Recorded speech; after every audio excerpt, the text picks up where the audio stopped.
All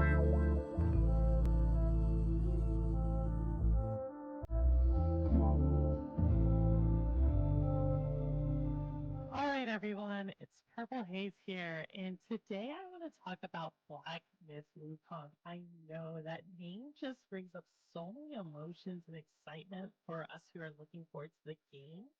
And I just want to add some fuel to the fire, but also kind of with a different twist, right? So my expectations are sky high for this game.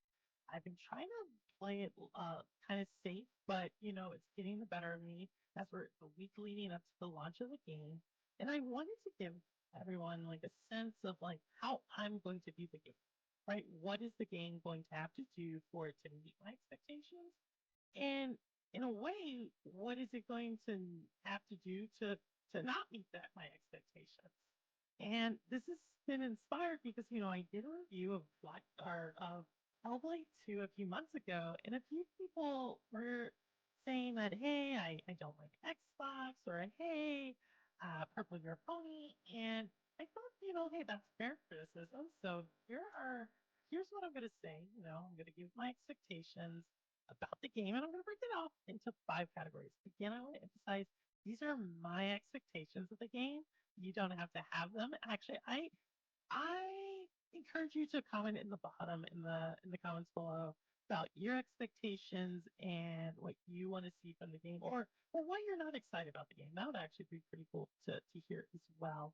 But with that said, here are my 5 expectations of the game. So the first one is going to be visually, and I will say this is kind of an expectation, but kind of not, because we've all seen the trailers. We've all been excited about the visuals, or at least I'm really excited about the visuals I've seen.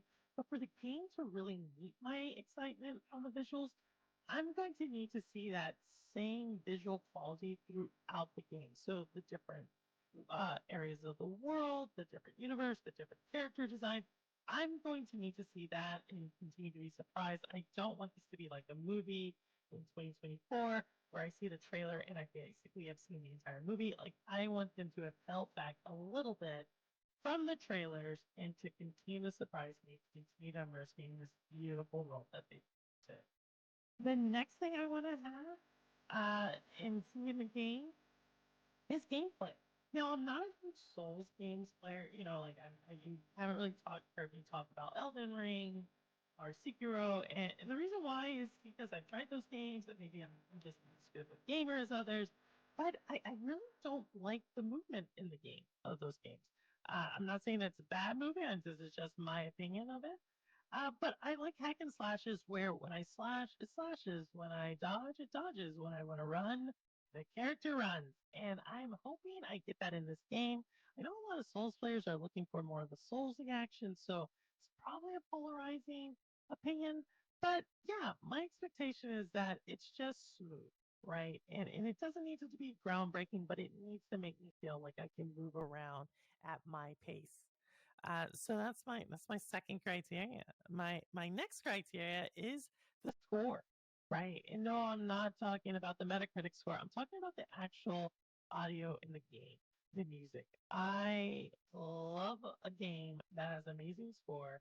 I go out of my way to go look for that vinyl, to download the tracks, and for me, this game is it's up there. Like, I am saying beforehand that I want to go out and get the score. And I knew with Tears of the Kingdom that I was going to love that score, and I do love that score. And so this game, Black Myth Wukong, it's going to have to be up there. I want to be immersed. I want to have those tracks that just bring out so much emotion and memories from my own gameplay. And maybe it's unfair, but again, it's my expectations, and this is why I'm putting this video out there to hold myself accountable. The next thing is the story. Now, Light of Wukong is drawing from some very serious source material, Journey to the West. I've actually not read mythology. I'm very familiar.